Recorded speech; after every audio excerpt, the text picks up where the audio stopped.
there, it's Jo Fitzgerald at Tiny Sponges. I'm here today to do my next in the series of connecting your child with nature. This is number 8, it's Eat It. So today we're going to talk about lots of ways, new ways, different ways that you can engage your child in nature to do with food. There are so many things that you can do. One thing that I really love in the UK is that you can go and visit working farms. So it's not just at lambing time, you know, you get a lot of farms around that do invite people in so that you can see how they're rearing cattle, how they are keeping chickens for the eggs and for the meat. And all this is really important for your child. It's learning about the process and learning about where our food comes from. You know, if you're driving past a farm and you see a tractor in the field, you comment on it and say, "Oh, look, there's a tractor. You know, he's getting the field ready to plant all the seeds." And you can explain about, you know, what farmers grow. If you see the tractor and birds are following it, explain why the birds are following the tractor. They're following it because they're going to eat all the worms and the insects that the tractor throws up. Combine harvesters, they are amazing things and great to get your kids watching that and teach them about the process of growing food. Another really lovely way is going to a pick your own farm. So we live in Sussex. There are loads and loads of farms around us where you can go and pick fruit and veg. And again, that is a really good way of getting your children connecting and learning about the process of growing food. And because they're picking it themselves, then it's always great then to take it home and get them cooking with it. And cooking for me is just a spectacular way to connect your child with food, with nature. I always think that, you know, if you're making something with your child, then your child is far more likely to eat what they've made. So, you know, you'll get them eating fruits and vegetables that they probably never tried before, and that's a really, really good thing.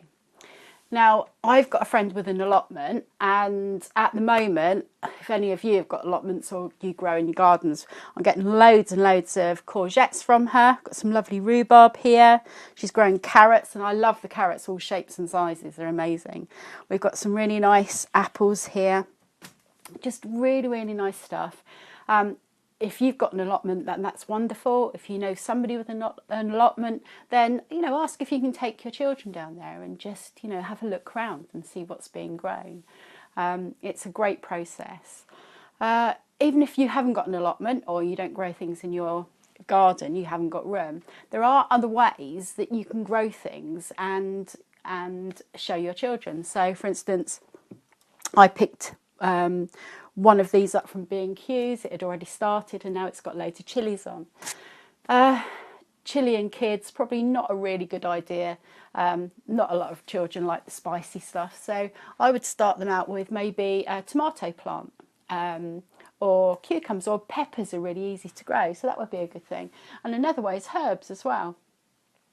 Growing herbs in like a little pot on your windowsill or in the back garden on the step is a really good way. I actually grow mine, and then this is oregano, and then I dry it and I get the kids to help me parcel it up, and then, you know, it's a present. I also think, going back to the cooking, that to get your children involved in that process is really, really important. Now, I don't have small children living with me, but children do come around to the house quite a lot, and one of the things I like to get them involved in is cooking. I make kind of jams and chutneys and stuff, and even if the process of doing that actually probably isn't so great for your kids, because it involves a lot of heat and it might be a little bit too dangerous, but what I love to get the kids doing is doing the labels for the jams and, you know, putting stickers on the jars and that kind of thing. And that's really important. It's a really nice way of them kind of getting a bit of ownership to do with their food, realising where it came from and connecting with nature. So there are so many things you can do.